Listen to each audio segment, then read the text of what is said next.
कभी कभी ऐसा हो जाता है कि भक्त समझ नहीं पाता, पूरा जीवन अगर भक्तिमय रहा है और अंत समय में अगर उससे भूल हो गया तो निश्चित रूप से उसका कल्याण नहीं हो पाता, यानी उसकी सद्गति नहीं हो पाती। इसलिए कहा भी जाता है कि अंत सुधरा तो सब सुधरा। अवस्था में भी बताया गया है, जब चौथापन लग जाए तो भजन में लग जाना चाहिए, क्योंकि जो आयु है ये हमारे कर्मों के अनुसार निर्धारित है। प्रथम अवस्था जो होती है जीवन की, यह अवस्था है विद्याध्ययन करने का। प्रथमे नार्जिते विद्या, जिसने प्रथम अवस्था में पढ़ नहीं पाया और द्वितीय अवस्था पैसा कमाने का, वित्त एकत्र करने का, यानी धन का संग्रह करने का। द्वितीय नार्जितम धनम, यानी प्रथम अवस्था सुधर जाए और द्वितीय अवस्था अगर सुधार ले गया, तभी तृतीय अवस्था में आप धर्म कर्म पुण्य जब तक कथा भागवत तीर्थ यात्रा कर पाएंगे।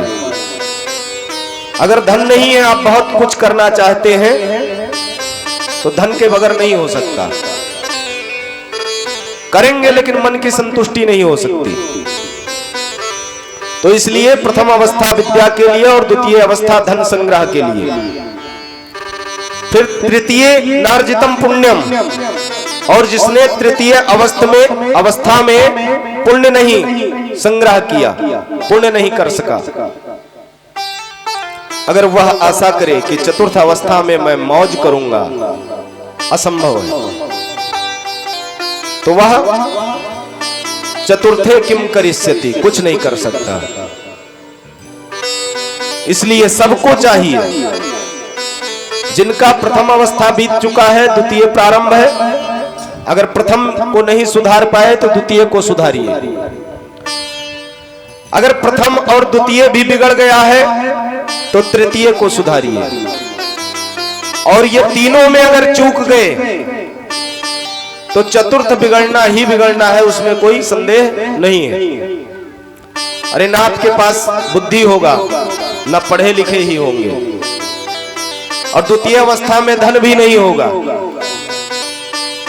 और ये जब दोनों नहीं होता है तो तृतीय अवस्था में आप पुण्य धर्म कर ही नहीं सकते। और जब ये तीनों आप कर नहीं पाएंगे तो चौथे अवस्था में तो झेलना ही पड़ेगा, क्योंकि ना आपके पास धन है, ना आपके पास बुद्धि है, और ना ही आपके पास भगवत कृपा है, यानी पुण्य है।